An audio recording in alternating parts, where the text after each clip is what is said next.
Hoje, a gente vai mergulhar numa norma de auditoria que é quase uma máquina do tempo, a NBCTA 560, que trata dos eventos subsequentes. Basicamente, vamos entender o que um auditor precisa fazer quando descobre algo no futuro que muda completamente a fotografia do passado financeiro de uma empresa. É exatamente o que acontece entre o fechamento do ano e a publicação do relatório que, muitas vezes, define o jogo. Pensa só nesse cenário. Uma empresa fecha o ano, os números são incríveis, tudo parece perfeito. Só que, no mês seguinte, um incêndio gigantesco destrói a principal fábrica. Ou, sei lá, o maior cliente da empresa declara falência do nada. Essa nova informação muda completamente o valor daquela empresa, não muda? Pois é exatamente para esse tipo de situação que a NBC-TA 560 existe. Para a gente não se perder nesse tema, vamos seguir um mapa bem claro. Primeiro, a gente vai entender a linha do tempo do auditor. Depois, vamos passar por 3 períodos-chave: o que rola antes de assinar o relatório, o que muda depois da assinatura, mas antes de ir a público, e, por fim, o que acontece depois que todo mundo já viu os números. E, para fechar, a gente amarra qual é a grande missão do auditor nisso tudo. Então, vamos começar pelo nosso mapa. Porque, olha, em auditoria, o tempo é um fator crucial. Essa norma define 3 datas, que são como fronteiras, ditando exatamente o que o auditor deve fazer e quando. Aqui estão os nossos 3 grandes marcos: a data das demonstrações, a data do relatório do auditor e, por fim, a data de divulgação. Cada espacinho de tempo entre essas datas cria um período com regras e obrigações totalmente diferentes para o auditor. É esse o guia da nossa jornada. O primeiro marco é a data das demonstrações contábeis. É mais fácil pensar nela como a data da foto financeira da empresa. Sabe, geralmente 31 de dezembro. É o nosso ponto de partida, o momento exato que está sendo analisado. Logo depois, vem a data do relatório do auditor. E olha, essa data não é só para cumprir tabela não. Ela é um recado bem claro para o mercado. É como se o auditor dissesse: ok, minha busca ativa por novos fatos termina aqui. Tudo o que eu descobri até este exato momento já foi levado em conta. E por último, a data de divulgação. Esse é o grande dia. É quando as demonstrações e o relatório da auditoria se tornam públicos. E o mercado, enfim, pode reagir a toda aquela informação. Beleza, com o mapa na mão, vamos definir o que a gente está procurando. Os tais eventos subsequentes são, de forma bem simples, coisas que acontecem entre a data do balanço e a assinatura do relatório.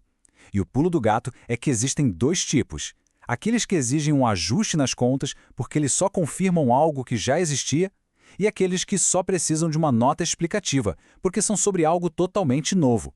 Entender essa diferença é tudo. Então, vamos entrar no nosso primeiro período de análise. Esse é o tempo que corre entre a foto financeira da empresa e o dia em que o auditor, de fato, assina o seu relatório. É aqui que o trabalho de detetive acontece de verdade. O ponto mais importante aqui é o seguinte: durante essa fase, o auditor não pode ficar de braços cruzados esperando a informação chegar. A norma é clara, ele tem uma obrigação ativa de ir atrás, de investigar, de fuçar para encontrar qualquer coisa que possa exigir um ajuste ou uma divulgação nas demonstrações. E como é que ele faz isso? Bom, a norma dá o caminho das pedras. O auditor tem que entender como a empresa identifica esses eventos, tem que questionar diretamente a gestão e a governança, precisa ler as atas das reuniões de diretoria e, claro, analisar os relatórios financeiros mais recentes. É um trabalho de investigação mesmo.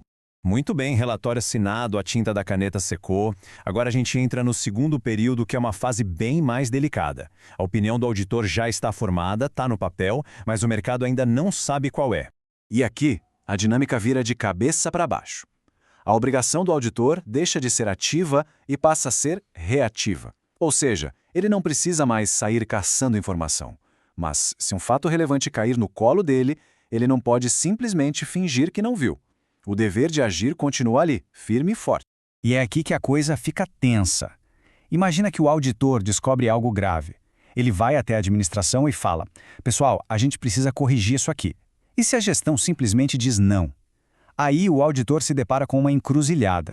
A norma dá ao auditor um plano de ação bem claro. Se o relatório ainda estiver com ele, ótimo, é só modificar a opinião. Mas se ele já entregou para a empresa, a ordem é notificar a gestão e dizer: não publiquem isso. E se mesmo assim eles publicarem, o auditor tem que agir para impedir que o mercado confie num relatório que ele agora sabe que está furado. Pronto, chegamos na fase final, a mais crítica de todas, o terceiro período. Agora, as demonstrações e o relatório do auditor já estão na praça, são públicos. O jogo mudou completamente. A regra aqui é a mesma do período anterior. O auditor não tem mais a obrigação de procurar nada. A responsabilidade dele continua sendo reativa. Só que, se uma informação bombástica, que já existia lá na data do relatório, vem à tona só agora, ele ainda tem o dever de agir para proteger a integridade do mercado. E aqui temos o confronto final. Se a administração se recusa a corrigir uma informação que já foi publicada, o auditor tem que entrar em campo. Ele precisa notificar todo mundo que vai tomar as medidas necessárias para avisar o mercado a não confiar mais naquele relatório original. É a sua responsabilidade final com a verdade da informação. Depois de passar por toda essa linha do tempo, com todas essas regras, qual é a grande lição? Vamos juntar as peças do quebra-cabeça e entender a missão final por trás de tudo isso.